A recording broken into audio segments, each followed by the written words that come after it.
pledge allegiance to the flag of the United States of America and to the republic for which it stands, one nation, under God, indivisible, with liberty and justice for all.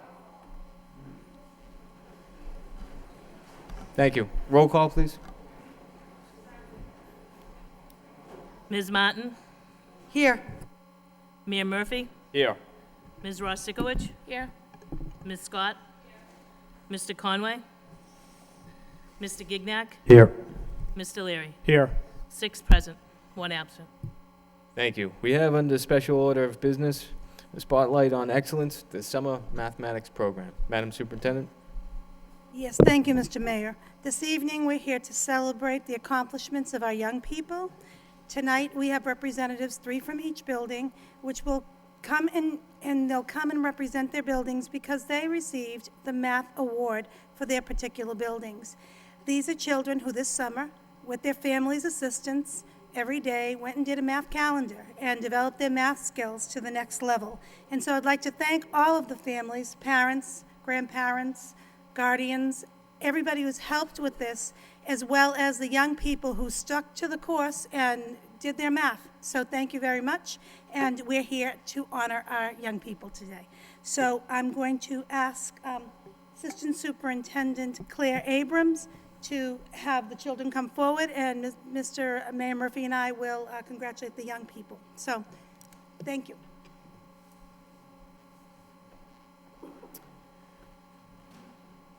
The following list recognizes the school and individual students who are lucky drawing winners.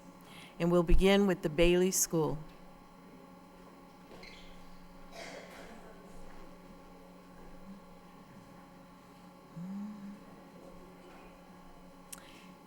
Daniel Miranda. Right over there, honey.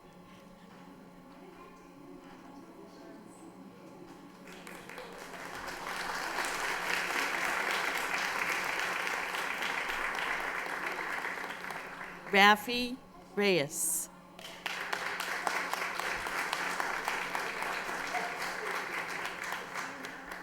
Rohan Malou.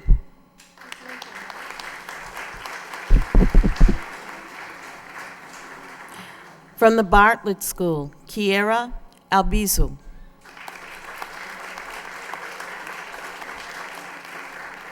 Mario Marquez. Selena U. From the Butler, Amber Bonner. Samarak Sisowith. Jefferson Pond.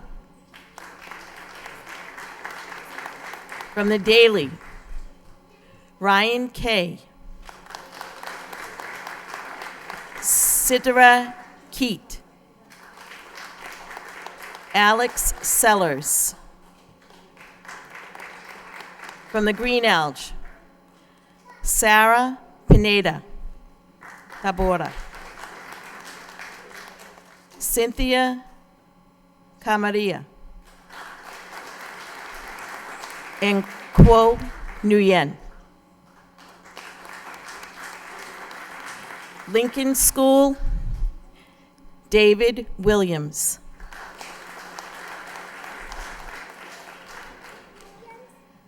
I'm sorry? You can go over there, honey. It's okay. That's okay. Veronica Porsang. Richmond Prosang. McAuliffe School, Patricia Calamera.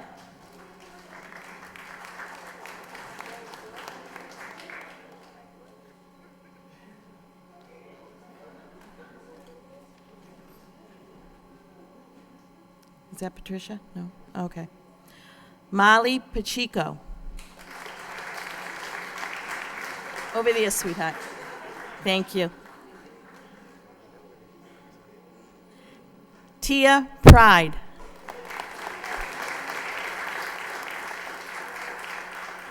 From the McAvenue School, Mans Patel. Okay. Thomas Nguyen. Isabel Gervais. From the Moody School, Eduarda de Mora.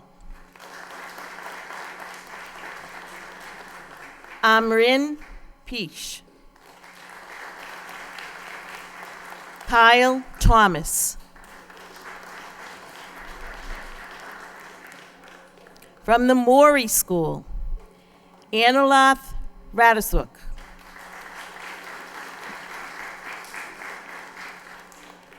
Danny Curtis.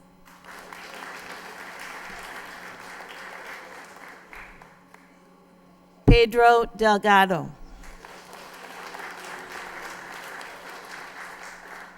From the Merkland School, Marco Olson.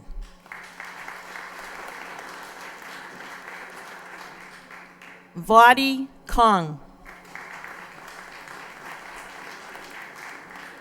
Donna Lee.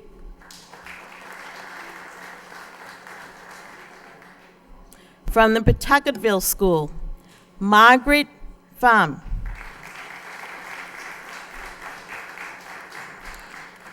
Emily Rogers.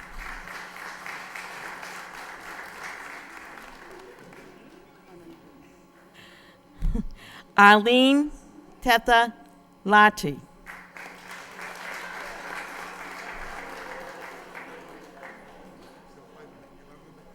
From the Pine Arts School, Nicholas Fusco.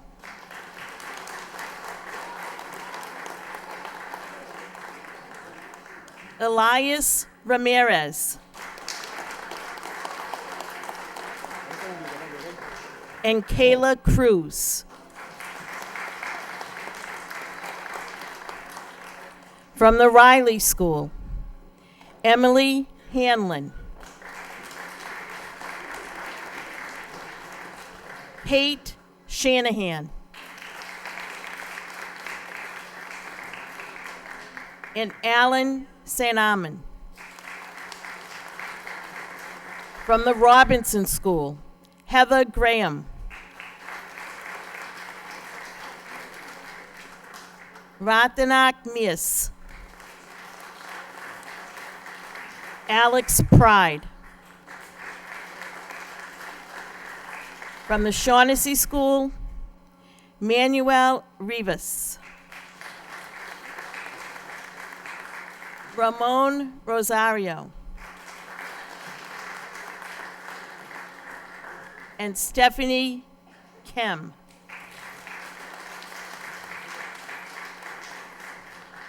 From the Stocklosa School, Felicia Vong. Shane Duffy.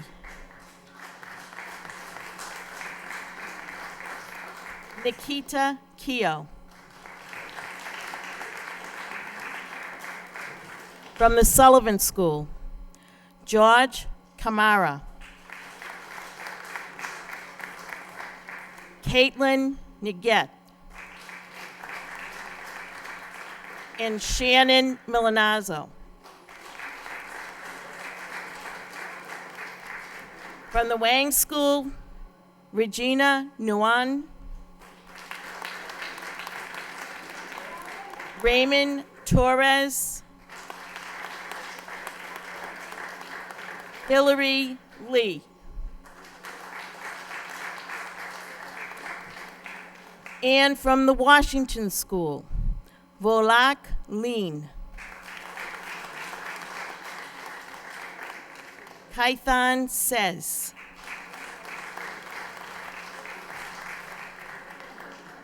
And last but not least, David De Silva.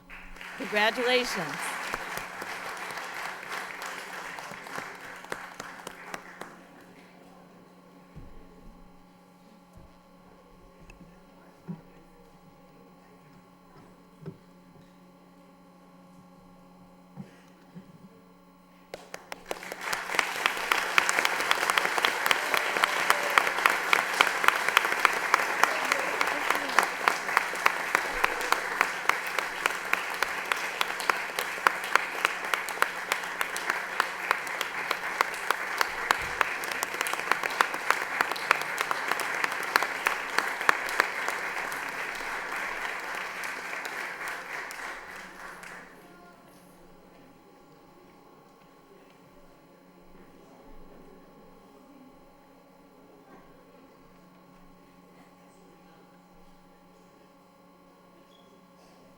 If anyone would like to have their picture taken, now would be the time. How would you like to do that, Mr. Lang? With the superintendent and the mayor. Thank you.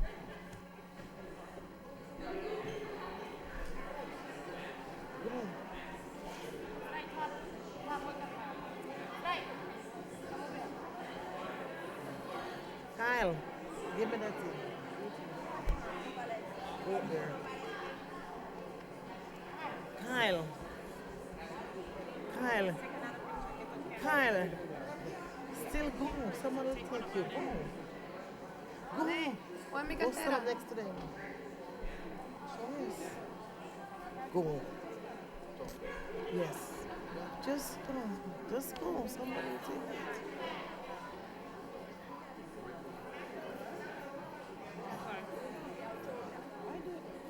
Cheryl, this guy was part of the he just let him get through there. He didn't get his award either.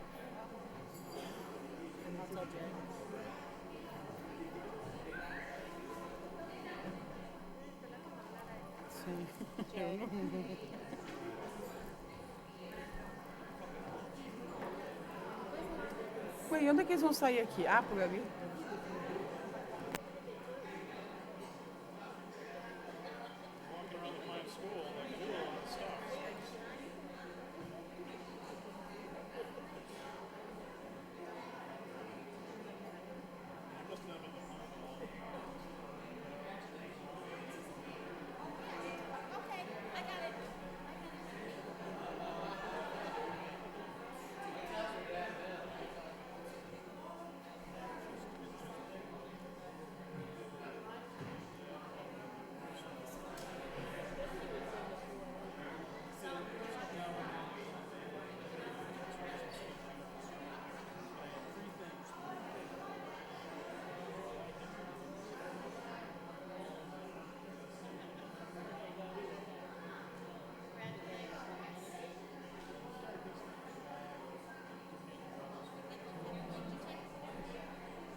I just want everyone to know that George Camara from the Sullivan School just arrived and he received his award.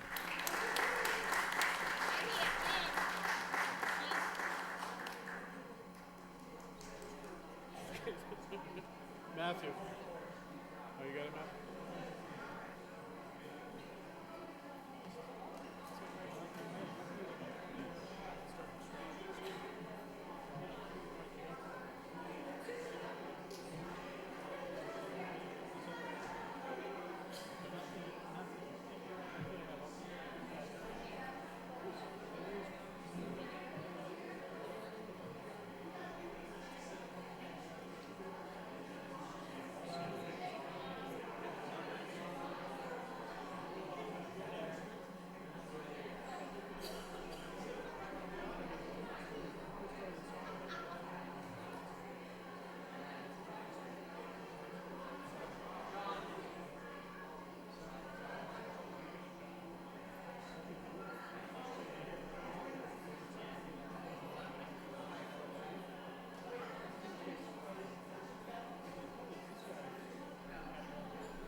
There you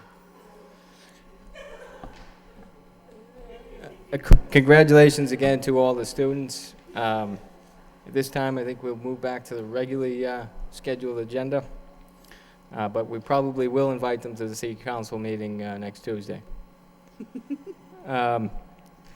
We have for acceptance minutes, approval of the minutes of the regularly scheduled meeting of Wednesday, September 19th, 2012. Motion to accept and place on file by Mr. Gignac, seconded by Ms. Scott. All those in favor signify by saying aye. Opposed, so voted. Next, we have permission to enter for October 3rd, 2012. Madam Superintendent. Yes, thank you, Mr. Mayor. To Donna Sullivan and Bruce Sullivan for $18,750 to provide on-site repair and service to a wide range of studio and audio and visual equipment throughout the district. Funding will be provided by the school department budget, contracted services. To the Greater Lowell Educational Collaborative for $72,855 to provide home-based services, orientation, mobility training, and vocational assessments according to students' special education IEPs. Funding will be provided by the school department budget, special education tuition account. To the Schools for Children Incorporated for $61,153 to provide for the out-of-district tuition costs for one student enrolled in receiving services as outlined in the special education IEP. Funding will be provided by the school department budget, special education tuition account. To Schoolworks in the amount of $21,500 to provide services for the Level 4 monitoring site visits required by the Massachusetts Department of Elementary and Secondary Education, and to include a 2-day site visit, planning support, and summary report. Funding is provided by the Merkland School Redesign Grant. Thank you. Any discussion? Entertain a motion to approve by Ms. Martin, seconded by Mr. Gignac. Roll call, please. Ms. Martin? Yes. Mayor Murphy? Yes. Ms. Rostikowicz? Yes. Ms. Scott? Yes. Mr. Conway? Mr. Gignac? Yes. Mr. Leary? Yes. 6 yeas, 1 absent, approved. Thank you. Next, we have memorials. Mr. John Doyle, father of Robert Doyle, Daly Middle School assistant principal. Mr. James Sullivan, former city manager and father of retired Lowell High School housemaster, Maura Amendolia. Melissa Boyd, a Bartlett School second grade teacher. And Mary Holy, aunt of Susan Mulligan, a Shaughnessy School principal. If you please rise in a moment of silence and darken chambers.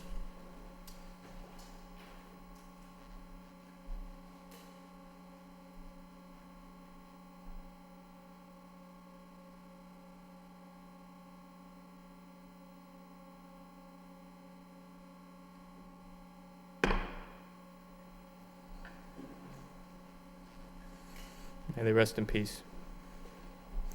Next, we have, under public participation, City Council Rita Mercier to speak on motion number 2012-491 on cursive writing.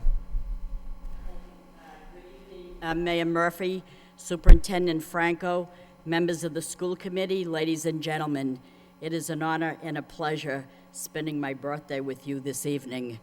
Thank you, Mr. Mayor, for bringing my very important motion forward that speaks of cursive writing and the lack thereof. Maybe it is not important to some, but it sure is important to me. Let me preface my remarks by stating that I wholeheartedly do not level blame on anyone in the school system for our children's lack of writing a complete sentence or even to write their names. But I know that the state governs what should and should not be taught, and that once the subject is taught, everyone moves on. But the fact remains that some of our school children cannot keep up and therefore are left behind. But the thought of someone not being able to write their name floors me, as well as I thought that it would floor you as well. I guess I'm showing my age, but we took pride in the Palmer method. Writing was an art, and we practiced at great length to excel in writing. But I realize that education today is a perfect reflection of our modern lives, with internet, cell phone texting, all in print form. You read a book or a newspaper, it's in print form, so I guess our school children forget how to write. I'm concerned for our children who cannot write because there will come a time when they will need to provide an authorized signature, sign a check, give authorization to a credit card, buy a house, a car, and many more times in life. If you work in the post office, you must learn how to read cursive, for not everyone prints an address label. People write them as well. This motion only asks that perhaps we can review what we were taught in the 1st and 2nd grade to those who are now in the 4th and 5th grade who fell through the cracks and have not retained what they learned. I don't want to hold those students back from learning that know how to write. I simply want those who forgot to be brought up to speed. I feel it is important, and so do many, many others who called and wrote letters, and yes, some even printed. Some went on to say that they were embarrassed to think that their child could not write. I reassured them that there were many others as well who could not. Writing is an art, and it should not be forgotten. Please don't let me believe that it is not taught because it is not required on MCAS. I will remind you that it took special legislation to pass a law requiring finances be taught in school, how to balance a checkbook, how to manage your finances, what are the dangers and advantages of owning a credit card, how does one get into debt. How sad it is that when we need special laws to teach what should be common sense and taught anyway. This is life, and so is writing your name. Thank you for listening.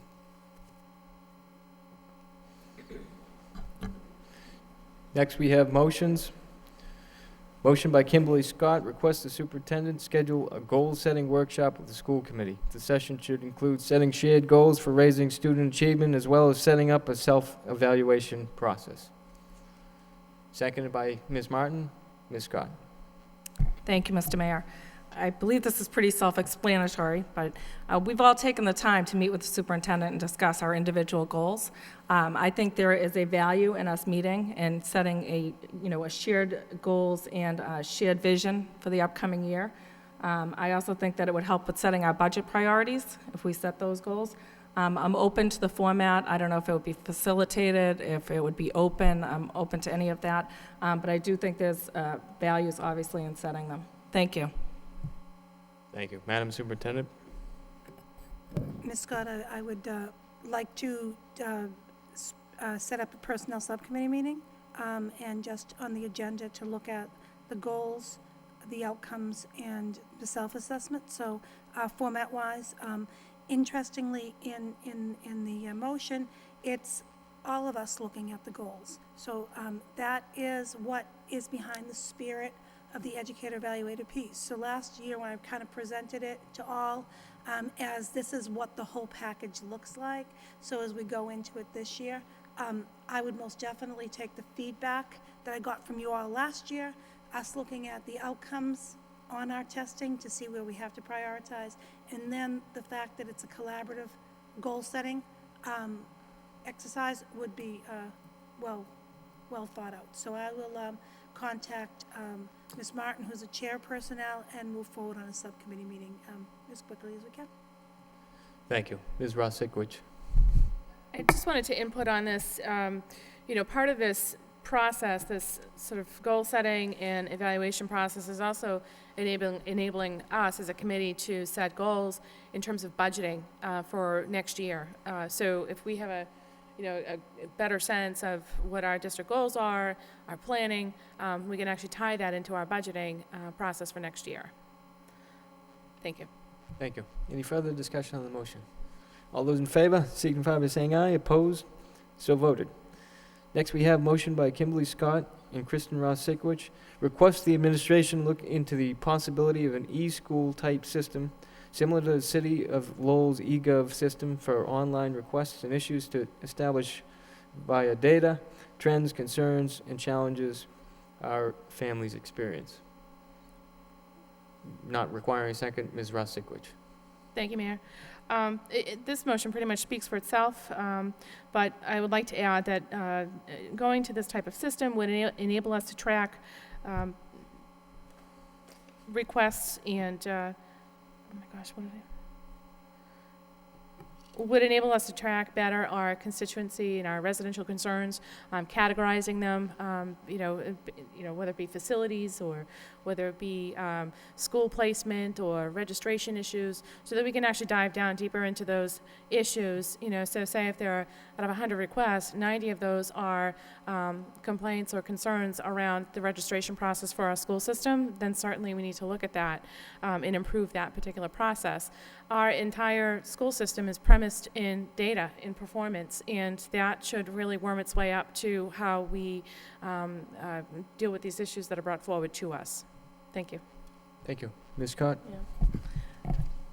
Thank you, Mr. Mayor. I also think it would be a helpful place for parents to know, a helpful thing for parents to know that there's a central location where they can go to if they need help in the system. And then, of course, the district to be able to track it. I would see it kind of broken down by the department, curriculum questions, finance, Aramark lunch questions, transportation, and they can ask, like I said, facility rental requests maybe on it, just a whole online system like the city has. I think it would be real helpful. It would help me as a parent to know that I could go there. Thank you. Thank you. Any further discussion on the motion? All those in favor, signify by saying aye. Opposed? So voted. Next motion by Kristen Ross-Sikowicz and Kimberly Scott. Request the superintendent provide the school committee with a plan that allows more students to attend schools within their neighborhood. Not requiring a second. Ms. Scott. Thank you, Mr. Mayor. We've had the discussion in the past about the zoning in the districts and how I know it's going to come up later on in the agenda. And the question's been asked why changes were made that didn't allow, walking distance from schools, and it was changed to neighborhood preference. And basically, our request is not to find out why we can't do, why it didn't happen in the past, why the zones were changed, but we're really looking to put together a way to explain to people what we would need to do to change the zones or future plans for changing the zones. Thank you. Thank you. Ms. Ross-Sikowicz? Thank you, Mayor. And actually this ties back to the previous motion in that, just in doing an informal poll of all of the constituency emails that I receive, and I'm sure all of my other colleagues receive, the vast majority come from parents who are upset or have a great many questions about why their child cannot go to a school that is located within their neighborhood and why their child needs to be bused across the city. So, I look at a recent report that was a recent press release out of Boston. Boston Public Schools is come forward with 5 different proposals to go back to neighborhood schools. Now, Boston, similar to Lowell, is under a desegregation order, and it has to be in compliance just like we do. So if Boston is a much larger district, obviously, if Boston can do it, how can we go about doing that and scaling that down so that it works for us as well? So that we're, really getting our kids back into neighborhood schools, we're decreasing the amount of busing that we're doing across the city, and quite honestly, it drives that, really fostering that community development piece, because the kids are growing up together, they're in the same neighborhoods, the parents are likely going to be more engaged because that school is going to be within walking distance or within a short distance of their home, versus you drop your child at the bus stop at 8 o'clock in the morning, and that's the extent of the involvement that you have in your child's education, is that bus, for lack of transportation, resource, or whatever. Thank you. Thank you. Mr. Leary? Thank you. I appreciate the motion. I know it's many members have the past, since I've been on, have brought up similar motions, different words, different ways of looking at it. And I think we'll have a little bit of an update of the DSEG history again, which is complicated. Some of the differences between Boston and Lowell revolve around Boston actually getting an order, and we're actually in a voluntary settlement agreement. And the difference between settlement agreement and order, you can just go to the judge, and the judge can overturn his or her order in a federal court. A settlement is actually 3 parties. And that's the city of Lowell, I forgot the name of the parent group, and the federal court. So it's a little bit more complicated. It sounds more friendly, because you do get to have some pieces when you negotiate a settlement that might be favorable to the district, and you have some say way back when. But to get out of that type of issue, as I learned with my last motion on desegregation and neighborhood schools, you got three parties that got to buy into it. I do think it's a good motion. I think the Transportation Department has been looking at zoning schools. I think that is a process that's internal in the district, but I think rolling it out formally at this point makes a lot of sense. I think probably at some point this is going to go before the Transportation and the DSEG. I think it's the Curriculum Subcommittee now. I think that's ultimately where it's going to go. I think, however, anything we can do to bring it, as my colleague, Ms. Rosikowicz, articulated, neighborhood schools to some type of degree, it's a good thing. There's a lot of complications just besides the DSEG order, but I think working through them and finding what meets best for our students, it's worth the effort again. So I'll definitely be supporting this. Thank you. Thank you. Madam Superintendent? Yes, thank you, Mayor Murphy. In the history of the school department, and I believe there is still an existing bilingual education desegregation subcommittee. It's the mayor's task force. I will look into that. I'll get that out to you tomorrow. There has been historically something we really didn't meet. When I first came to Lowell, it was something I was on because I was a bilingual educator on that committee. When we looked at the desegregation plan in 2003, and Mrs. Murphy is going to be making more information available later in our meeting about an update on the deseg plan. We submitted an update in 2003. When we put it to META, which is the organization that in fact was in charge of the whole plan back then, they looked at it but never approved or moved it, so we are tied in some way. That does not mean that we shouldn't reconvene that desegregation group, because Lowell is a different place than it was when this was settled, so it's something we can look into. But as far as the intent of the existing legislation around it, Mr. Leary's right, it's that whole federal mandate. That doesn't mean we can't, but I would recommend that we take that kind of group and look at it as either a task force type of piece, or we go back to what the mandates have been. It can come to getting that organization back together and just revisiting it, but it's something I'm more than willing to do because we're at a different time. So I think we should look and see. That group definitely still exists, we just don't use it, so how we can bring that forward. It's actually, I think the whole committee's on it. It's a task force for the mayor.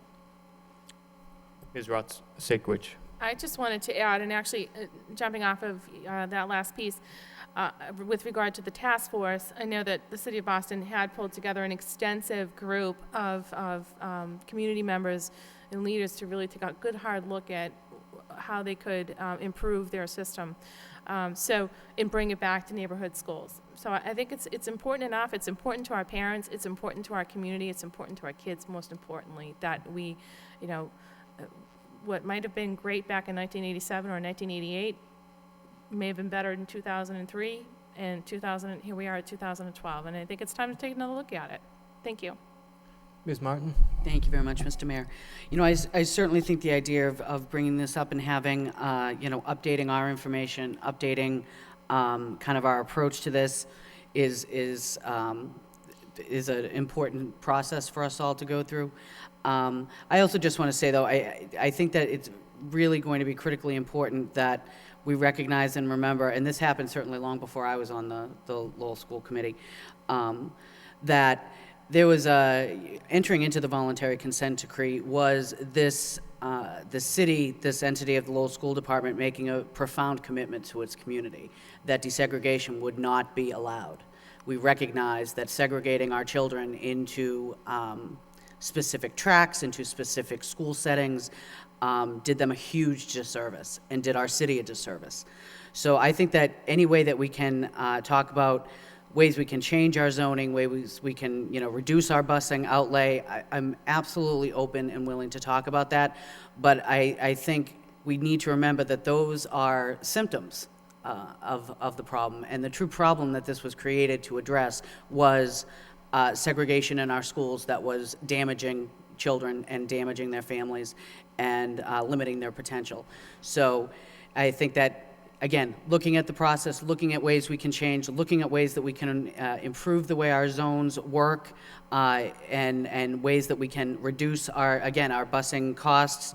Absolutely something that's a great process for us to go through.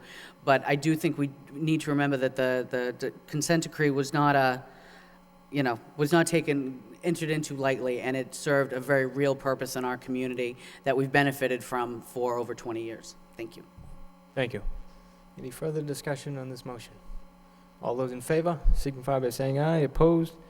So voted. The next motion, Ms. Martin and Mr. Leary engaged in a game of rock, paper, scissors, and clearly Mr. Leary lost. So if he'd please take the chair.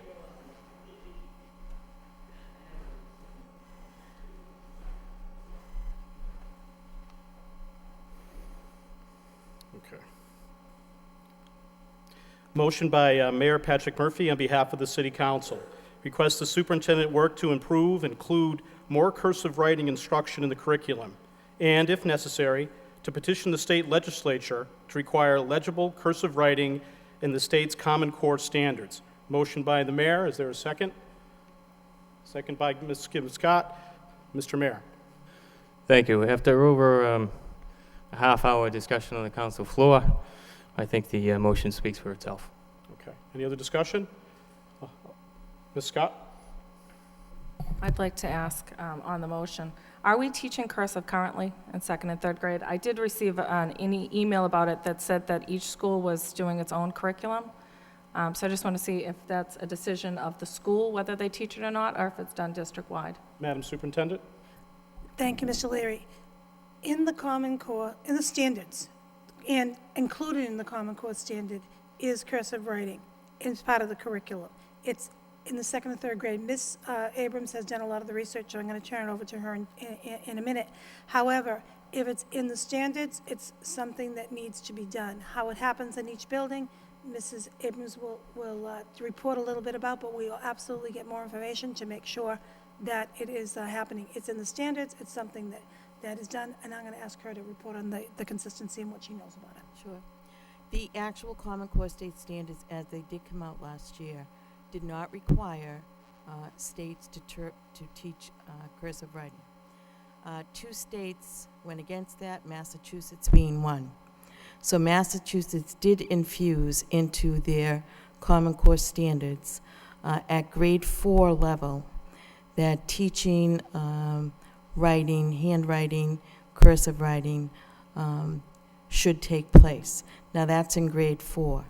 In our district, we're just really revising, changing our ELA curriculum frameworks to align with the Common Core. But within our writing program, what we're doing continuously is bringing writing to the forefront. Our students are writing much more than they have been in terms of content, but now we're also focusing on the way they're writing. So, and I believe I sent this, but I do have copies if anyone needs to see this. Given the continuum of learning that we're discussing in language and literacy, the way this is set up right now is that in kindergarten, students are printing upper and lowercase letters. Grade 1, students are printing upper and lowercase letters appropriately. Grade 2, students are writing legibly by hand. Grade 3 writes legibly by hand using either cursive or printing. So we're a little bit ahead of the state at that. The state's requiring grade 4. We're starting in grade 3. And in grade 4, writes legibly by hand using either cursive or printing. What the state actually says in the Common Core standards is that students will write legibly by hand, either cursive or printing. They don't just come out and say cursive definitely. So that's the way Massachusetts has dealt with the cursive writing at this point. I've spoken with the ELA coordinator for English Language Arts and Literacy, and she said there are some schools having done this in the past that may be doing it earlier.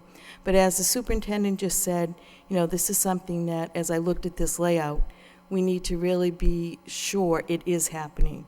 So it's something we can definitely look into and ensure that this is where it should happen for our children. We'll certainly do that. But that's the information I have at this time. Ms. Scott? And it was my understanding that at my child's school, it was second and third grade that it was taught. By fourth, fifth, sixth, when they were writing their writing journals, they had the choice between print or cursive. But by sixth grade, a lot of the kids had basically, that weren't using it, had basically lost the skill. So that was one of the concerns that was brought to me, and, and I think that it's something to look at, possibly a review. I mean, honestly, I wouldn't want to spend a lot of time in sixth grade reviewing it, but I think it's worth at least making sure that they don't lose the skill, whether it's incorporating it into the curriculum in their writing journals, at some point in time. Yeah, and that is something, too, that the coordinators told me that they're planning to do, to make sure that writing that they are doing is continuous and it is incorporated. But again, we'll look at it more closely. Okay, thank you. Ms. Rosikowicz? Sure, thank you. And my thought on this process was, as the kids get older, there's a focus on other subject matter.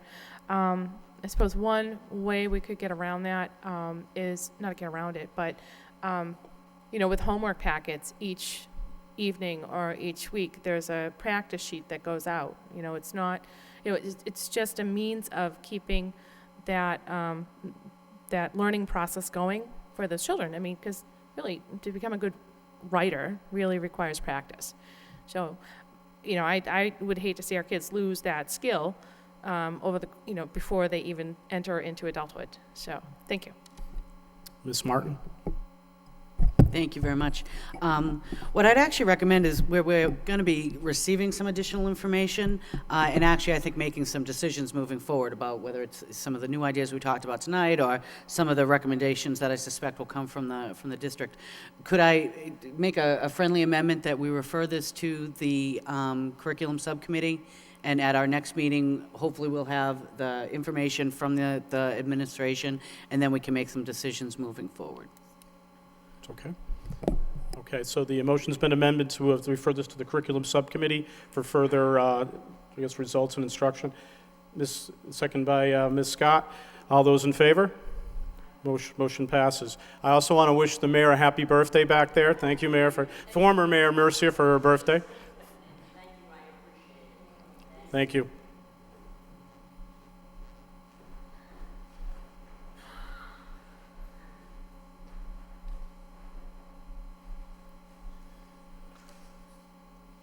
Thank you. Next, we have subcommittee report. Student Support Services Safety Subcommittee, approval of the minutes of the meeting of Thursday, September 13th, 2012. Ms. Rosikowicz. I would just submit it as a report of progress, as we had already reviewed it last meeting. Of course. Okay. Motion to accept and place on file by Mr. Leary, seconded by Mr. Gignac. All those in favor signify by saying aye. Opposed, so voted. Next, the Curriculum Subcommittee, approval of the minutes of the meeting of Thursday, September 13th, 2012. Ms. Martin.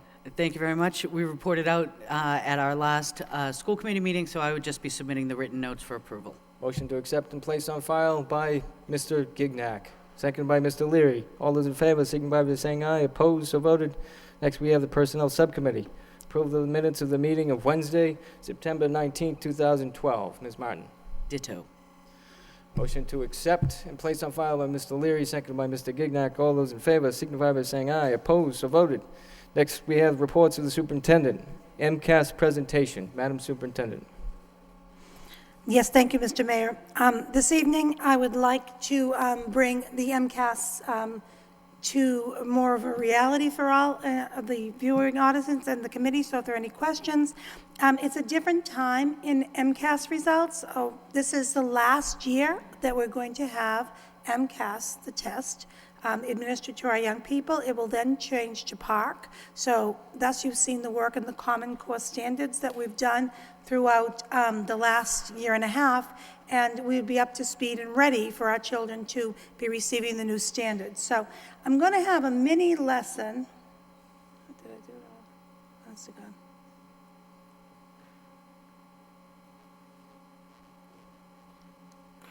Okay, so getting back to why we're here, we have the same vision statement, excellence in teaching. We're going to do that work to make sure our kids have the academic results that allow students to attain their future academic goals, be prepared for college and beyond, compete in the global market, and ultimately achieve their dream of satisfying life. To accomplish that work, the work of teaching and learning in our system and beyond is to know your students and teach them accordingly. We have done, over time, much more work on knowing the data, knowing our students, and teaching to meet and exceed standard. That's the work that we do every day. Within that, you all know the core values. We have to improve our shared leadership, communicate in ways that are more meaningful. The response to instruction, again, know your children and teach them accordingly. That's the work. And then a real target on the special populations, because those are the children that need the strategic teaching, whether it be the children who are advanced or children who need extra assistance. So there's a new way and some new acronyms, which are always fun in our field.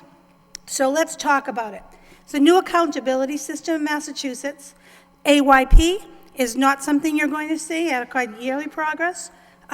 And also, you're going to see high needs subgroup. All the children are now come together. The low income, special education, English language learners have come together into one category called high needs subgroup. This is the new reauthorization of accountability. So No Child Left Behind is not how we're proceeding. This is a new accountability, and it's a waiver that Massachusetts went for with all this terminology. So in this new accountability system, you're going to have the new acronyms. The first one is PPI, Progress and Performance Index.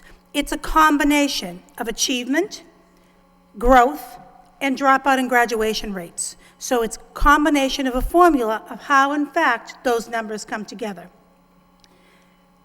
So it's also weighted over a 4-year period. So the next, when you see PPI or what they call cumulative progress and performance index, it will be an average of the overall scores times a percentage. So it's weighted more heavily. So for this year's PPI scores, we look back from 2009 and then we weighted it.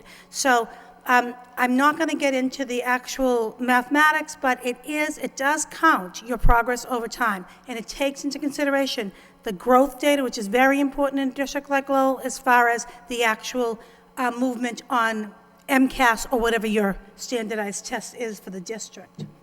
So in the future, and how they rate schools, and I'm going to go into what's a level 1, 2, 3, 4, 5, you have to get 75. That's the magic number. Getting 75 in a progress and performance index is what's on target. So when you're looking at performance index, 100 is above target, 75 is on target, 50 below, 25 means that you stayed the same, and 0 means that you have not progressed at all. You still are going to get extra credit in this formula for if you you decrease your warning and failure rate by 10% and you increase your advanced rate by 10%, so you'll get 25 extra points. Yes. So we're going to talk about what is going to lead towards the level of the schools that we have. First, they're going to rank the schools based on achievement. If you are a bottom 20% in achievement in the state, you will be a level 3 school. You cannot be a level 1 or 2 if you are not within, below that. So you have to be above the lowest 20% of the schools in the Commonwealth. So here's a chart that's showing how we looked as a commissioner's district. So these are the commissioner's districts nearby. And so this is where we look in comparison to other urban districts. So we are like Worcester. 48% of our schools have moved towards the level 1 and 2 threshold. So that is substantial growth in that particular area. So if you look at other like districts, we are at the most growth compared to districts like ours.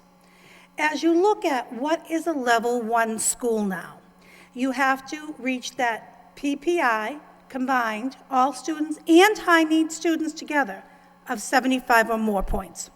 That makes you a level 1 school. The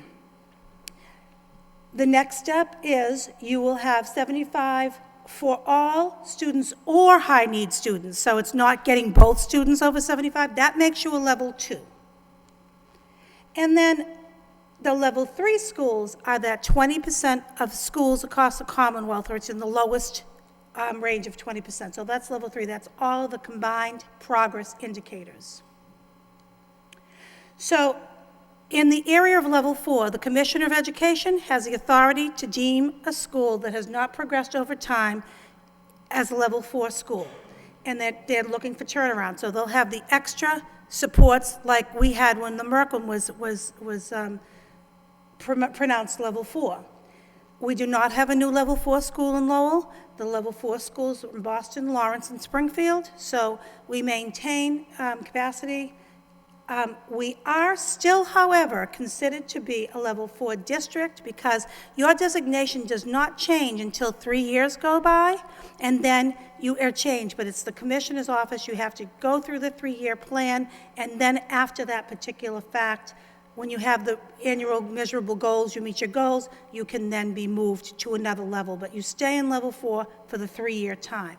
But I want to talk about the Merklin because on paper we're a level 4, but in practice, we're a level 1. So I'm going to talk a little bit about the progress over time. In 2012, Merklin School is not in the lowest 20% of schools, so they're not a level 3 school. They're beyond that. They're above target for their composite progress for 89 for all students, and they have above target 75 for high-need students, so a 90. So that would make the Merklin School a level 1 school, after the work that they've done in planning and working together to meet the needs. So in our district, this is the movement. With the other accountability systems, most of our schools were level 3 schools. They have now moved into this piece. So now we have several level 1 schools and some level 2. The rest of the schools would be either level 3 or 4. Within the level 4 district, we maintain the same services at the Merklin. Within level 3s, we are looking at where, in fact, we need to do critical work to make sure those schools, in fact, rise up to at least a 2 or a 1. So there are specific school improvement goals in progress on looking at the level 3 schools to move forward. So now, on the Department of Education website, there is a good deal of information on every single school to see if they're on target or not. You can tell the progress of school. It's public information. If you go into schools on the department and go into Lowell, you can see this progress. This is the kind of printouts and information. Families are getting MCAS results this week. They're being mailed, actually, as we speak. So they're talking about what's on target, what's not on target, and what's going forward. So this is a sample of the daily school as one school.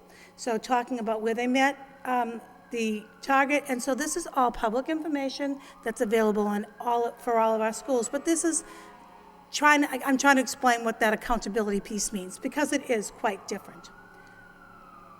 And here again is more information about the school. I don't think it translates as well as it could, but it talks about the daily indicators that has absolutely exceeded past progress, and it is now a level 1 school in this particular case.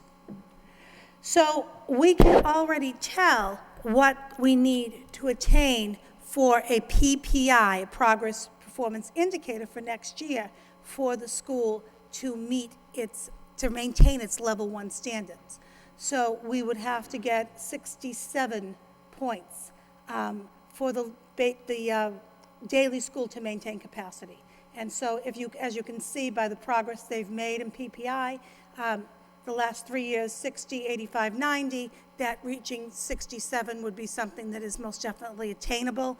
And obviously, they're a school that has, in fact, gotten the extra points, because you can tell that they have made more progress over time. So these are all the indicators, and I don't want to go on more if this isn't making sense, so I don't know if there's questions or this particular point, but before we can talk about what school is what level, I just wanted you to know the background. So let's talk about our gains in general. This is the information that we're all used to as educators and parents in the field. So we made a 2-point increase from 2011 in English Language Arts. We made a 1-point increase overall. We're talking about overall, but I'm going to break it down by growth percentiles. So here you're seeing the English Language Arts median growth by grade. And so this is 2012 compared to 2011. And you're going to see that we did, in fact, make growth in different areas. In the area of all students, we made a 2-point overall gain, but in grade 10, there was 7 points growth in the area of English Language Arts. In grade 8, 4, 1 in grade 7, we had some, we went a little bit backwards. In grade 6, it's -4, 5 points a gain in 5, and then 2 in grade 4. So overall, there was growth. When you took it all together, it was 1 particular point. If you look at the next chart, and this is the one people are quite used to seeing all the time, we did exceed the state in the progress over time. So, oh no, I'm sorry, we're 1 point, I think, less than the state in this particular piece. So this is how it's done by grade level when you look at just the 2012 growth over time. So we're going to look over the last 3 years. I'm sorry, this is mathematics. Yeah, I'm sorry, mathematics. So here's the growth in mathematics. So we saw the growth in mathematics. The district made some substantial growth, especially in grade 10. There was 6 points growth in grade 10.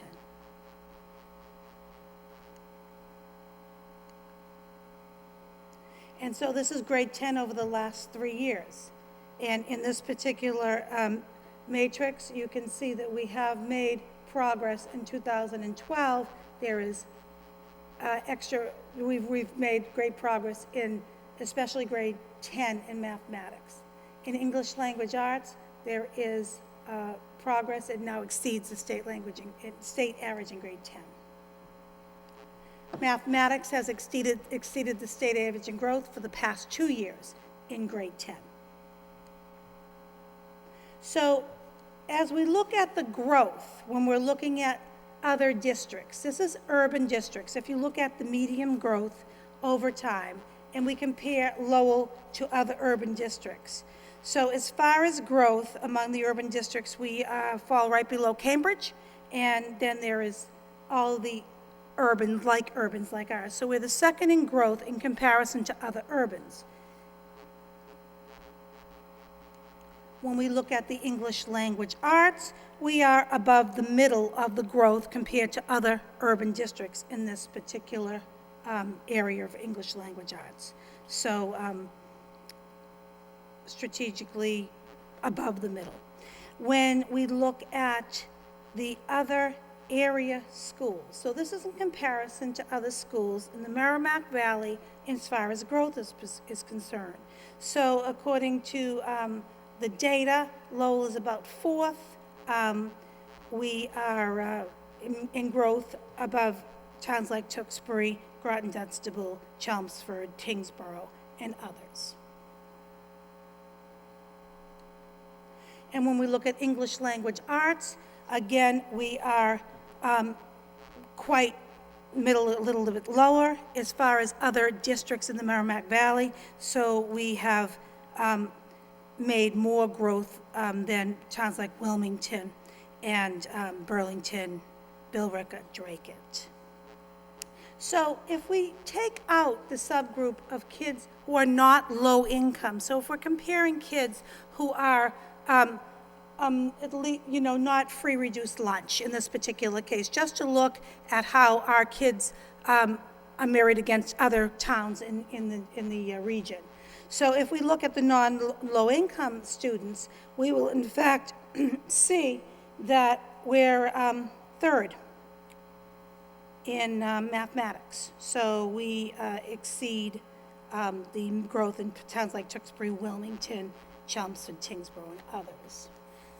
And in English language arts, we're someplace in the middle with like towns. These are, again, children who are not low income, so we're looking at that.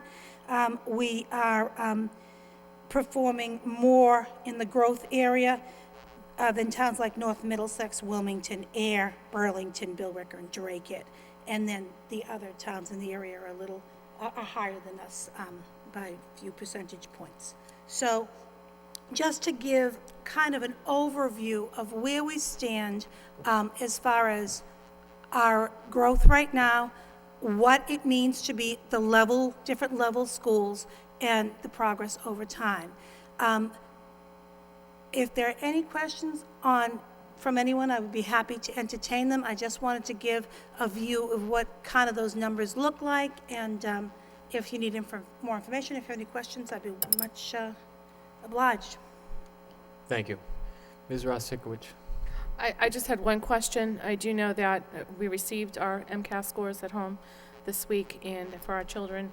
And so if for parents that are having a difficult time deciphering the report that they were given for their children, they can call their schools and talk with principals, whomever.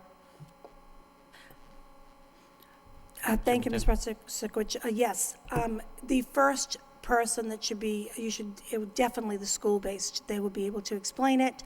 The teacher themselves is great, but the principals also, anybody would be more than willing to explain the intricacies, because we say these things to people who have been around educational terms, and so it's complicated.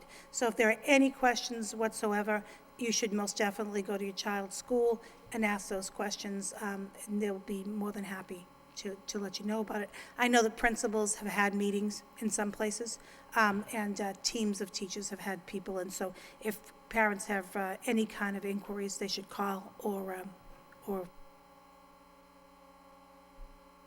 Thank you. Any further discussion on the report? You entertain a motion to accept this report of progress by Mr. Gignac, seconded by Ms. Rosikowicz. All those in favor, signify by saying aye. Opposed, so voted. Next is a report in response to a motion of September 19, 2012 by David Conway, asked the superintendent and school leaders to work with the police department and reinstitute weekly meetings for the purpose of identifying students that engage in violent and/or illegal activities, and to further develop a plan that will utilize this information to help make the Lowell Public Schools a safer environment for all students and staff. Madam Superintendent. Yes, thank you, Mr. Mayor, and thank you for saving me from, this is a new format, from saving me from reading the motion. You're welcome. Much appreciated. So at the last meeting, Mr. Conway had requested weekly meetings, or he requested more information at any rate. I wanted to make sure that happened quickly, because that was a request about safety and communication with the police department. Mr. Rosmerick has presented a report talking about what happens on a weekly basis at Lowell High School, that they do go to the community-based justice meetings, excuse me, held at the court every Friday morning at the Attorney General's office. All of our schools and middle schools and high school do attend those meetings, so they're aware of all of the issues at hand. So they attend that meeting. There's also an additional meeting on a monthly basis with Chief Superintendent Ken LaValle or Deputy Chief Arthur Ryan, and other officers from the court and probation, which that happens right in the courthouse. I actually attended one with the high school staff, and so that's one that they go to on a monthly basis. They also have they participate in youth development collaborative meetings to look at the criminal problems and the issues at hand in the city. And they meet with representatives from Middlesex Community College, UTEX, and other agencies that really work with youth and programs for youth. And addition, the Lowell High School has 3 resource officers. The officers work daily with Lowell High School, so there's communication through the officers at Lowell High to maintain safety. The administrators have meetings with the SRO. It does not state, it says intermittent, but on a weekly basis, there are 3, possibly 4 different times that they get together, and monthly, the bigger picture piece. So I just wanted to give an update on how much involvement there was as far as the safety is concerned, and I welcome any inquiries you may have. Thank you. Any further discussion on the report? Move to accept as a report of progress? Motion by Ms. Martin, second by Ms. Ross-Sikowicz. All those in favor, signify by saying aye. Opposed, so voted. Next, we have a report in response to a motion of September 19th, 2012 by David Conway to ask the superintendent to restate in writing to all staff members Massachusetts General Law, Chapter 71, Section 37H. This law in part states that said policy shall prohibit the use of any tobacco products within the school buildings, school facilities, or on the school grounds, or on school buses by any individual, including school personnel. Further, ask the superintendent to work with city officials to ensure that proper signage is displayed at all school facilities and school grounds. Madam Superintendent. Yes, thank you, Mayor Murphy. The first part of the motion was much easier than the second part, because one was just making sure you inform the staff, which we have done that, as far as smoking on school grounds and what's involved with that. So a notice went out to staff. Second part is a report by Brian Curley, Director of Operations, talking about the proper signage. So Mr. Curley lets us know that there are many schools where there is not the signage that we would hope as far as the smoking pieces, and you can see the details. So what Mr. Lang and Mr. Curley would work with the DPW to see in fact how in fact that signage can get up to speed. So there's more notification around that particular area. So I don't know if you have any questions or if Mr. Lang has any comments about that particular part of the motion. Mr. Lang? No comment? Any discussion on the report? Entertain a motion to accept as report of progress by Ms. Ross-Sikowicz, seconded by Mr. Leary. All those in favor, signify by saying aye. Opposed, so voted. Next, we have a report in response to a motion of September 19th, 2012 by Robert Gignac and James Leary. Request the superintendent report on the feasibility and provide a recommendation to the school committee regarding adding lead teachers to the high school in order to support the department chairs with our science, technology, engineering, arts, and mathematics initiatives. Madam Superintendent. Thank you, Mayor Murphy. So within the particular motion, it gave me the onus to really relook at what was happening, who was hired, what was happening as far as the lead teachers at Lowell High School. So I checked in on this particular process, where we are. And so the 2 lead teachers were put in place. The lead teachers are there. All of these positions have been posted. There are these particular 9 positions that are the lead teachers at Lowell High School. They've all been posted, should be up to be hired pretty quickly. Within these 2 lead teachers, there is one for engineering, health and bioscience, and as well as the business of Lyceum, all of the other ones here. So they should be in place. Dr. Jack I contacted her. She said as soon as those closing happens, those people will be put up and running. Thank you. Mr. Leary? Thank you. I appreciate the effort involved. A couple of comments and suggestions, not suggestions, I guess 3 things that should happen, in my opinion, and could have been in the report. First, we have lead teachers and they're being posted in September and October. We do the funding, I guess, July 1st, so those positions are funded. If they weren't funded, you wouldn't be posting them. We should be posting these probably in July and August. I think that should have been the report in a way to get going at the beginning of the year as opposed to starting in October, mid-October, early November. You get ramped up by December. By the time you get going in January, you're closing shop at the end of the year. So I think that would be kind of an important change. The other area which I think is important, that these are aligned with what our initiatives are today. What I gathered from talking to high school, which was very important and very good to hear, was that they are aligning them and their descriptions are broad enough to achieve our results. And if they need, they can take some of these positions, so for example, if you don't need an English lead teacher, poor example, but just to throw it out there, and you needed a double science lead teacher, they have enough flexibility within the contract to achieve where they want to go. But that should be put in the report too, because I think that's important for people to know that they do have the flexibility to make moves to achieve the initiatives. So I'm happy that that's actually happening. I just want to make sure the whole committee and the public know that's actually occurring at this point. I guess the other areas, we're going to try to put the phys ed one in place too. That's something I think once you get that moving in terms of phys ed and athletics, that can only achieve positive results. So I am happy with what the conversations I had. If we can start hiring them before the school year starts, so they can get their job moving, that'd be pretty good. But other than that, thank you very much for the time and the effort. I appreciate it. Thank you. Any further discussion on the report? Mr. Gignac. Thank you, Mr. Mayor. Again, I'm thankful that you responded so quickly, Madam Superintendent and your staff. I have similar concerns. I'm not sure why these positions aren't posted much earlier, especially with our stress on this initiative and that we really want to push this forward, especially this year. I do see that we have these positions in place. I'm not so sure why they're actually still titled academy / program lead teachers if there are no such things as academies anymore.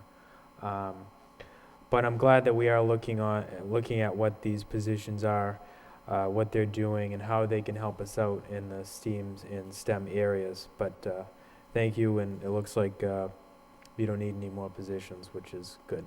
Thank you. Ms. Rossikwich? Thank you. I would just like to add that where we add staff for particular initiatives, I'd really like to see us dial down on exactly, we know what the purpose of those hires are. We know what the purpose of those positions are, but what are the targeted outcomes and how do we measure them? How do we measure the success of adding that particular staff person so that we can fine-tune how we delegate resources. Thank you. Thank you. Any further discussion on the report? Entertain a motion to accept and place on file by Ms. Rossikwich, second by Ms. Martin. All those in favor signify by saying aye. Opposed? So voted. Next we have the list of eligible teacher report format change. Madam Superintendent? Yes, I just wanted to make the committee aware, at the last two meetings, Committee Member Conway has requested that the city and town be placed on the eligible teacher list. That will be able to be done for November. Mr. Cassidy is working on that, so I just wanted to make sure that request was going to be honored by November, just to let you know that that's happening. Thank you. Any discussion on the report? Motion to accept as report of progress by Ms. Martin, seconded by Mr. Gignac. All those in favor signify by saying aye. Opposed? So voted. Next is an update on the business partnership. Director of Partnership Development. Madam Superintendent. Yes, I'm very happy to announce that after a good deal of work in the past year since I became superintendent last July, we have come to a place in a subgroup of a business partnership group that we are able to have the funding to post a program developer. That is a program developer that would look at building the relationships among the community and also primarily to be a grant writer. So at this particular point, the people who have worked with me diligently on this committee work feels as if we can move forward to post this position, where then we can start looking towards Ford Foundation and Gates Foundation and the other areas where we may want to focus, especially as we move forward with innovation schools and things like that. What, in fact, do we need to make this district the district our children deserve, money or no money? That's what this work is about. So I am so honored to work with the fine individuals who have given their time and are looking forward for funding. This is something that people on the committee are looking for funders, people in our local community that are intrigued and have great faith in the Lowell Public Schools, and they're moving forward. When we get to the donors and that whatnot, I will make that public and make sure that we're thanking them appropriately, but I would like to take the time to thank the people who have come at 7:30 in the morning, happily, to work till we got to this particular place. And so if you indulge me, just to thank Eileen Donahue, State Senator, School Committee Member David Conway, School Committee Member Connie Martin, Brian Martin, who's a District Director, Congresswoman Nikki Songus, Kendall Wallace, Chairman of the Board at the Lowell Sun, George Duncan, Founder and Chairman of the Board of the Enterprise Bank, Ray Riddick, the Executive Director of the Greater Lowell Community Foundation, Claire Abrams, Assistant Superintendent for Curriculum Instruction and Assessment, and Carolyn Rochelo, Special Programs Coordinator. You also will see, this is a job that will be, is funded by private donation, but also is going to work out of the Community Foundation. They will work very close to Lowell Public Schools, probably sit in the Lowell Public Schools, but the funding that comes from this will be, go through the foundation, and Ray Riddick is overseeing that particular part of this plan. When it comes to the posting and whatnot, we'll decide what collaborative group comes towards that. We're posting this on websites where our grant writers are, in fact, they frequent. So we're looking at that. So it's, in my opinion, a very nice, good news story of how a community who cares about its school system comes together to see how we can reach for the stars. So thank you all who are affiliated, and thank you for your attention. Thank you. Mr. Leary? Just quickly, I just wanted to thank you, Madam Superintendent, for that presentation and for thanking our business partners and other folks that have worked really hard on it. When we were in the dark ages, 4 or 5 years ago, going through massive budget cuts, this is something that the leadership of the school committee, especially Mr. Conway, who's out with knee surgery today, and Ms. Martin, who put a lot of effort into this and working with the aforementioned members, this is something that we need to do going forward. It's something that it's a long time coming, and I want to thank my committeeman colleagues for putting that effort in and really working hard with the community. So it's a good thing. I think in going into the future, it's going to have positive results financially for the district, which will ultimately lead to meeting our goals. So thank you very much. Thank you. Any further discussion on the report? Mr. Gignac? Thank you, Mr. Mayor. I just wanted to thank all those that were involved in the process, and it's incredible to see how many people are willing to step up to the table and actually donate to the district. And we're talking about a large sum of money that has come together to support this position, and a lot of money that we're hopefully looking to get out of this position. And the partnerships that we've created, hopefully they will last for a very long time, and I appreciate the hard work of all those that were involved. Thank you. Thank you. Any further discussion? Thank you, Ms. Martin. Entertain a motion to accept this report of progress by Ms. Rosikwich, seconded by Mr. Gignac. All those in favor signify by saying aye. Opposed, so voted. Next, we have drug awareness and prevention. Madam Superintendent. Thank you, Mr. Mayor. Assistant Superintendent Ann Murphy and other members of our community have been working diligently on an opiate abuse prevention and awareness month. And so I'm going to ask Ms. Murphy, who knows these off the top of her head, to report on the progress and what programs are going to evolve this month. Thank you. We have, for the past 5 years, as a community, we have put together some type of a community forum to address drug awareness and prevention with our students. We've had multiple guest speakers. We've had the forums at the high school auditorium. We've done student conferences last year. This year, our focus was really around bringing the information and getting the information to the students, and how we could bring the information to the students right in the classroom. And so, working with members of the school committee, the Lowell Police Department, the Health Department, and Representative Tom Golden, who has been a real community leader in this effort for many years, what we looked at was how to present this information at the elementary level, the middle school level, and the high school level. So we have started this month. We've already done some presentations. At the elementary level, the health department nurses are going in and doing presentations to 3rd and 4th graders. And the presentations are really around making good, healthy choices and safety issues, from wearing bike helmets and stranger danger to prescription medication and not taking medication, and folding that, the drug piece, right into making good choices and being safe for the young students, and making it really appropriate for that level. At the middle school level, our school resource officers are doing presentations to each grade level, 5th, 6th, 7th, and 8th, at every one of our schools, and they'll be doing that through the month of October. And they're really looking at the addiction, the choices that you make, the physical changes, the health pieces around addiction, and what actually happens to your body when you start to take drugs. And so it's ramped up a little bit more, and a lot of the discussion is going to revolve around specific questions that the students have. But the presentations will be a little bit different, certainly for a 5th grade class as opposed to an 8th grade class. At the high school, we're doing a presentation to all high school students, and we have an outside speaker coming in, a speaker who has struggled with addiction, and this is a national figure, and so we're very pleased to bring that forward. What we hope to do is follow this work up in the spring and do a follow-up, especially with the high school.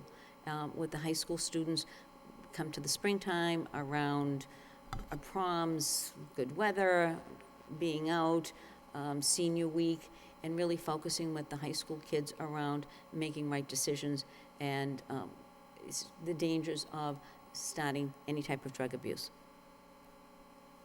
Thank you, Ms. Murphy. Any discussion on this report? Mr. Gignac? Thank you, Mr. Mayor, and thank you, Assistant Superintendent Ann Murphy and your staff for putting this together. It's the perfect timing. As you know, Mayor Murphy and the City Council designated October as Opiate Abuse and Prevention Awareness Month in the city of Lowell. And this is just another good example of the great partnerships that we do have in the city, that the people that came to the table to put this stuff together is really wonderful. And anything we can do to educate our children on the dangers of opiates and prescription pills and how they might seem safe, but they're really very dangerous. Anything we can do as a school department or as a city, I think is great. I also wanted to thank Representative Golden, Christine Connolly, and Maria from the Health Department for really putting together a great curriculum for the elementary schools, and Police Chief Ken LaValle and Sergeant Jack Dolan and their staff for going out to the middle schools. And as police officers, you know, it's different to go into schools every day of the week, and same with the health educators. It's really a big step in the right direction, and I'm excited about what we're doing at the high school, and I think this is really something that I'm enthusiastically thrilled about, and I think that this is something we need to do quite often, and I'm glad to have been a part of it. Thank you. Thank you. Ms. Ross-Sikowicz. Thank you. I also wanted to add that as a parent of a 6th and 7th grader, my 7th grader has obviously already had these presentations, and I know this because of the language that you're using, Ms. Murphy, with regard to the topics of discussion. So that is resulting in very lively discussions at the dinner table each evening, with lots of questions and follow-up questions, and actually lots of research on the internet. So this is getting our kid, at least in my view, for our own household, it's getting our kids interested in, in researching further and in looking for more information about that topic. So I thank you. Thank you. Any further discussion on the report? Entertain a motion to accept and place on file by Mr. Gignac, seconded by Ms. Martin. All those in favor signify by saying aye. Opposed, so voted. Next, we have a report in response to the motion of June 20th, 2012 by Kristen Ross-Sikowicz and Kimberly Scott. Requested the superintendent report back to the school committee the reasoning behind the most recent language change in the district's desegregation agreement that excluded proximity to residents as a determining factor for placement in district schools. Madam Superintendent. Yes, thank you, Mayor Murphy. The district desegregation agreement, as we talked about earlier, has a long history, and this week, historian June Cormier and historian Ann Murphy did a lot of the research. I'm going to ask Assistant Superintendent Ann Murphy to report out on the findings. We did a lot of research, is right. We went through every document, we went through all of the communications, all of the memos, back and forth to the Department of Education at the time, communications and legal documents from the city solicitor's office. We looked at the minutes from the school committee meeting, from subcommittee meetings, to really look at what you were asking in terms of why there was this change. And so before you have a report that outlines really what happened from 1987 on. And in 1987, the plan, that Lowell Voluntary Revised Desegregation and Educational Improvement Plan, was really designed to address a lack of space, first and foremost, due to an increase in unanticipated new students coming into the district. It was also designed because we had intensified minority isolation, and we really needed to combat that minority isolation. And so the plan looked at two phases. The first was a short-term plan, which was to use modular classrooms. We added modular classrooms all over the district for the space issue. And the long-term measure was really was looking at a new building program and a centralized enrollment policy. The centralized enrollment policy is then contained in this Lowell Voluntary Revised Desegregation and Educational Improvement Plan. It was sent into the Department of Education in June of 1987, and it was approved. Between December of '87 and June of 1993, there were multiple amendments that then had to go before the Department of Education. And the amendments really revolved around a feeder system, because, again, in June of '87, we were starting to get lots more students into the district. And the system was struggling with how to provide a good quality education for those students not in isolation. And the plan was their best thinking at the time, and shortly after that, they realized that they needed to make a lot of amendments. And one was deciding that there should be a feeder pattern so that parents didn't have to come back down to, at that time, the Parent Information Center, to re-register their child for a middle school. So they tried to put together a good feeder pattern. That, of course, would change with every new school, because we ended up having 11 brand new schools. The feeder patterns kept having to change. There were multiple amendments looking at if there was a daycare issue, and could parents then cross zones. If you were in Zone 1 and you moved to Zone 2 during the school year, did your child have to come out of Zone 1 to go to a Zone 2 school? So those were all the amendments that, over the years, kept were brought forth to the Department of Education for approval. During that time, as more and more schools were added, the criteria that was specifically outlined in the first document, which was place of residence, and at that time, the place of residence was defined as all other priorities being equal, the student living nearest the school requested will have priority of assignments for their racial group. Through all of the amendments, the patterns with the new schools, the feeder schools, that became known, that residence became the zone as opposed to the place of residence. And then in 1995, September of 1995, school committeeman Tim Golden put forth a motion really looking at the feasibility of implementing a school choice policy in which neighborhood residents receive preference in the enrollment of their children in the neighborhood school. So really looking to sort of go back to that language. There was lots of discussion at subcommittee meetings, and the school committee in February of 1996 approved a change, an amendment to the policy, which clarified what that residence was. And in the residence, instead of being the zone, was all of the priorities being equal, the student living within the neighborhood street directory, as defined by the Lowell School Committee, will have priority of assignment for his or her racial group. And that still holds today. So when we look at criteria for students for assignments, parents are asked to give their first 3 choices. We look at the minority, non-minority balance. We look at sibling preference. Some students, because of their high needs, whether it's special education needs or ELL needs, need to be assigned to certain schools based on programmatic issues.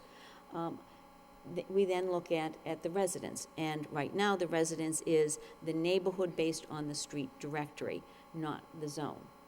The other change since that time came in 2008, when the school committee approved a recommendation from the administration to allow parochial and private school students to remain on the wait list until October 20th. Up to that point, parochial and private school students could request assignment in the school system, but once school started, that first day of school, they were removed from the wait list. The school committee in 2008 voted to allow those students to stay on the wait list until October 20th. October 20th is the last date that we transfer students voluntarily in the school year. And that was one of the changes that came about through multiple amendments, because in the beginning, we were moving students every time they requested a change, and we were moving students all throughout the year, and it certainly wasn't educationally sound practice. In addition to this, what I would like to report to you is that we have been looking for some time now. The staff at the Family Resource Center has been pulling data in terms of the directories and where our students are actually living. We're pulling data on whether parents are requesting their neighborhood school, if parents are requesting a school not in their neighborhood, specifically for transportation reasons. We're pulling data on if parents are getting their first, second, or third choice. We have been following the Boston DSEG changes very closely. Boston has tried, I believe this is their 3rd time, in an attempt to make some changes to their policy. The previous times that they've brought proposals forward, they have not been approved by the committee. Once it goes out to public comment, there's pros, there's cons. Boston has not been able to change their DSEG policy. They are again trying now. They have multiple proposals out there that they right now are in a public comment period looking at. So we're following that very closely.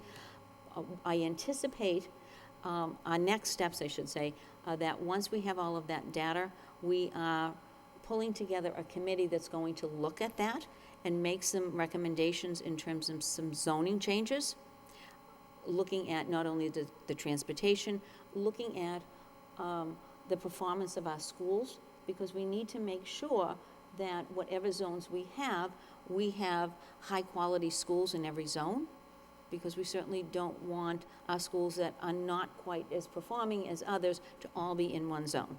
And so we're looking at all of that. I anticipate that we will have at least 2, if not 3 proposals that we would then bring forth to a subcommittee, the school committee, a subcommittee for discussion, for public comment, and we would go from there. And we would be looking at probably taking a year before we would implement the changes once, if changes will be made, if that's what this committee decides. Thank you, Ms. Murphy. Any discussion on the report? Ms. Ross-Sikowicz. I just wanted to thank you for all of the hard work that you put into this document, and I really appreciate, we all really appreciate the work that you put into it and the information that you were able to give us. It is a complex issue, as was alluded to earlier and in prior meetings when we discussed this particular topic. And it's not always an easy discussion to have with parents who are wondering why can't my child go to this school? So this is great for us. I really look forward to seeing how we can make our system better for our kids. Thank you. Thank you. Any further discussion on this report? Entertain a motion to accept and place on file by Ms. Scott, seconded by Ms. Rossikwich. All those in favor signify by saying aye. Opposed, so voted. Next report, home education. Madam Superintendent? Yes, thank you, Mr. Mayor.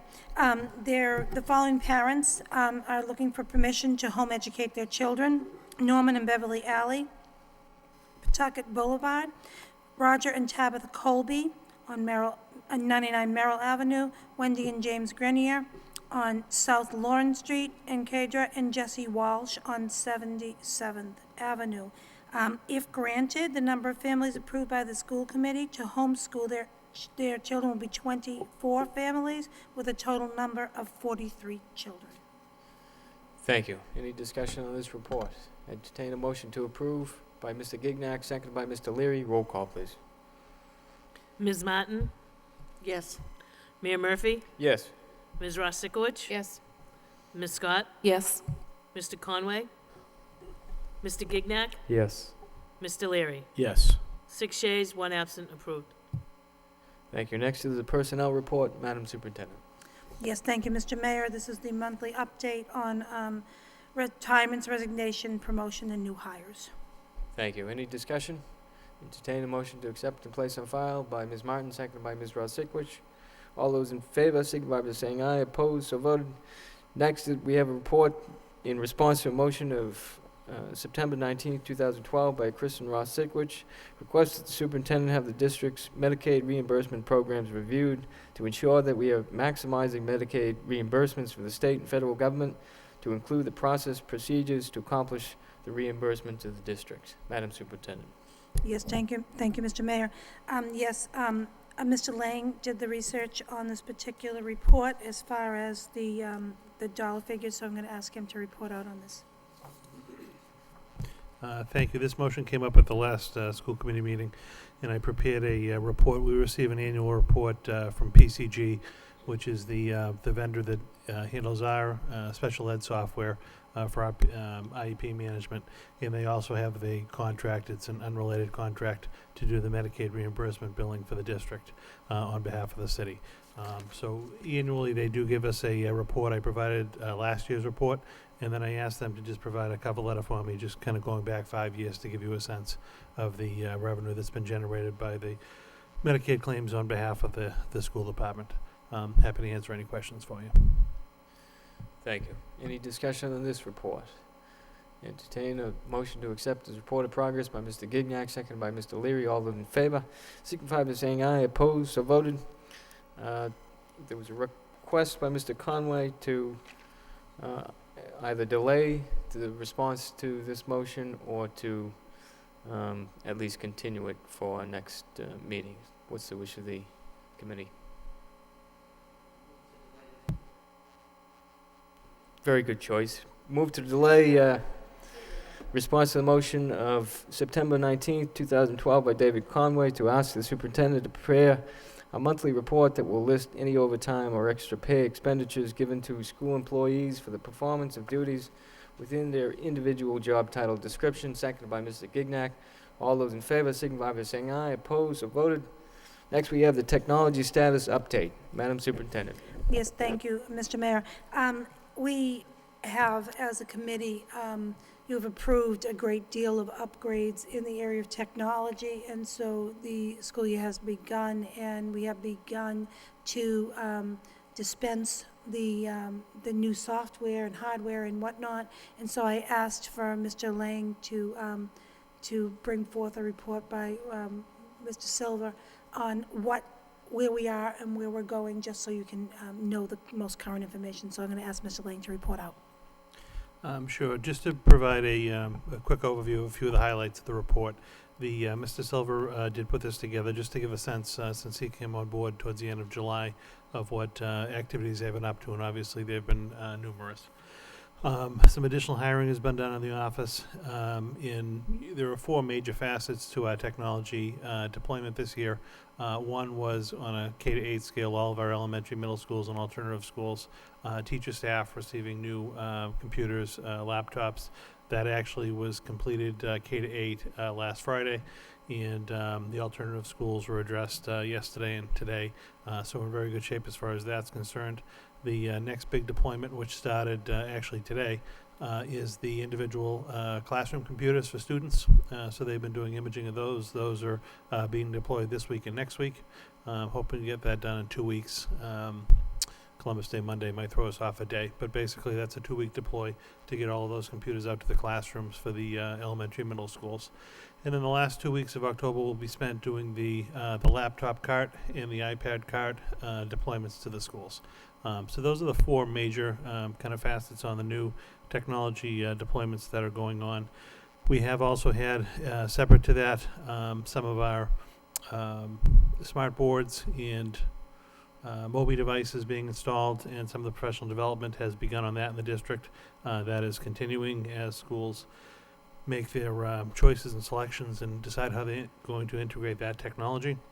In addition to that, much work is ongoing with the website and trying to actually tie that in sufficiently with X2, our student database system, so that all the information flows from one to the other. That I believe is still on track for December 1st, kind of cut over from the existing site that we have to the new sites, which would be school-based and district-based as well. So that is ongoing. Those are the major highlights. I'm happy to address any other points in this particular memo. It was obviously significant work going on. There were a lot of bulleted items of issues that they're addressing. But that, in a nutshell, kind of gives you a little sense of what's happening in the district. Obviously, a busy time for technology. And I'll ask Mr. Silva to provide another update for us at the first meeting in November. Mr. Leary? Just first, thank you very much for the updated information. I'm glad we can hold you accountable to December 1st for the upgrade for our websites then. Is that, you said that publicly? So we can, December 1st. Accountable is a You tough said word. that, you said we'll hold you accountable to that. That's what we're shooting for. Okay, great. That's a long time coming, to say the least, but good to hear. I guess the first question, just, do we conclude the alternative schools when we're talking at military, the alternative schools when we're talking about the elementary and middles? I know a lot of them want to make sure that they're getting updated as well. We did, yeah. The alternative schools were included in the figures. The one school that was still kind of questioning exactly how to deploy all the technology and make it best fit their needs is the Malloy, because they're very K-8, we're going to be Mac, and at the high school they're still PC. A lot of the programs that they're going to use at the Malloy are PC based, so we're still trying to figure out the happy balance between providing them the new technology but having it really work significantly to tie in with the counterparts at the high school. But they were included in the deploy. The other 3 alternative schools, the Laura Lee, the Cardinal O'Connell, the LeBlanc, are much smoother because they don't have a lot of tie-in with the high school right now. It's just the Malloy that we're trying to work through some of the adjustments. But their technology is included in this program. And just last question regarding staffing. I guess there was are we ready to go with, I know there's some extra stuff here we're going to be talking about tonight, but is everybody on board that we approved? Yes, the only thing you have a little bit later in the agenda is you approved it through the budget process, the creation of the individual web content person for each of the schools. And we just didn't have a job description put together for that. It's a stipended position. So there's a recommendation to agree to that job posting later in the agenda. But that will be the one person per building that will work with John Overton, our webmaster, to monitor the content of the site and to help the teachers out at the individual schools. So, but everyone else is on board. So it includes the high school. They're fully funded right now with all the positions. Or does the high school have anything? Because what I'm getting word is that there's still a position at the high school that we haven't filled at this point. Yeah, you know what? Let me actually look into that for you. I do know the K-8 and those 2 new positions. The folks are coming on board next Tuesday. There was the repair technician that left at the high school that we brought back part-time. Okay. And I wanted to see what we did with the full-time position. I'll report back to you for the next meeting. Okay. Thank you very much. Thank you. Madam Superintendent? I just want to take the opportunity to thank this committee for the support. We did a study. It took longer than normally it does, but to do this right, I will tell you that in my walkthroughs, and I've been about 6 buildings this particular week, the smart board addition is phenomenal. And I saw little kindergartners, just really knowing how to use it. And very exciting. And so, for all the times that we have lots of things to get through, I just want to take a moment to thank the support, thank the logic of letting it be unwrapped in a way that's meaningful, and we still have more training and whatnot to do, but I just want to take that moment to thank you all and to thank Mr. Lang and his department for the way that they have gone forward to make it happen, so thank you. Thank you. Any further discussion on the report? Entertain a motion to accept this report of progress by Mr. Leary, seconded by Ms. Scott. All those in favor signify by saying aye. Opposed, so voted. Next, we have a parent letter for videotaping. Madam Superintendent. This is just a point of information type of letter. The way that data is now being shared, of course, is on websites. So this is a videotaping type of report. It's an internal intranet kind of a PD thing. There's permission through parents. It's not a research study. It's really teachers showing each other their teaching that are involved in a project. But it was a little different for us, so we just wanted to give you information. Parents, of course, are getting, permission beyond the regular sign-off. But I just wanted to let you know, because every time anything goes virtual and you hear about it, I just don't want it to be a surprise. So that's really the intention behind this particular report. Thank you. Any discussion on this report? Entertain a motion to accept the report of progress by Ms. Martin, seconded by Mr. Gignac. All those in favor signify by saying aye. Opposed, so voted. Under new business, we have the Lowell High School Distinguished Alumni Board of Directors request permission to obtain a one-day liquor license for Thursday, November 1st, 2012 induction ceremony being held in the Cyrus Irish Auditorium from 6 to 9 p.m. Motion to approve by Mr. Leary, seconded by Mr. Gignac. Roll call, please. Ms. Martin? Yes. Mayor Murphy? Yes. Ms. Ross Sikowicz? Yes. Ms. Scott? Yes. Mr. Conway? Mr. Gignac? Yes. Mr. Leary? Yes. 6 yeas, 1 absent, approved. Thank you. Next, we have the acceptance of donation from IBM Corporation. What's the wish of the committee? Move for approval by Ms. Martin, seconded by Mr. Leary. Discussion? Roll call, please. Ms. Martin? Mayor Murphy? Yes. Ms. Ross Sikowicz? Yes. Ms. Scott? Yes. Mr. Conway? Mr. Gignac? Yes. Mr. Leary? Yes. 6 yeas, 1 absent, approved. Next, we have permission to post a part-time parent liaison. Motion to approve by Ms. Martin, seconded by Ms. Ross Sikowicz. Roll call, please. Ms. Martin? Mayor Murphy? Yes. Ms. Ross Sikowicz? Yes. Ms. Scott? Yes. Mr. Conway? Mr. Gignac? Yes. Mr. Leary? Yes. 6 yeas, 1 absent, approved. Next, we have permission to post school website content manager. Motion to approve by Mr. Leary, seconded by Mr. Gignac. Roll call, please. Ms. Martin? Mayor Murphy? Yes. Ms. Ross Sikowicz? Yes. Ms. Scott? Yes. Mr. Conway? Mr. Gignac? Yes. Mr. Leary? Yes. 6 yeas, 1 absent, approved. Thank you. Next, we have communications. First, a thank you letter on behalf of the members of the Lowell School Committee to the Gelfin Family Charitable Trust for the generous gift of $100,000 to support the STEM enrichment programs. Motion to accept and place on file by Mr. Gignac, seconded by Ms. Martin. All those in favor signify by saying aye. Opposed, so voted. Finally, we have the member of United Teachers of Lowell hereby requests to donate sick leave days to the following custodians: Michael Valente, LeBlanc School, 25 days. Michael Capoto at the Maury School, 7 days. Motion to approve by Mr. Leary, seconded by Mr. Gignac. All those in favor signify by saying aye. Opposed? Roll call, please. Ms. Martin? Yes. Mayor Murphy? Yes. Ms. Ross Sikowicz? Yes. Ms. Scott? Yes. Mr. Conway? Mr. Gignac? Yes. Mr. Leary? Yes. 6 yeas, 1 absent, approved. And staying at this point, motion to adjourn by Mr. Gignac, seconded by Ms. Martin.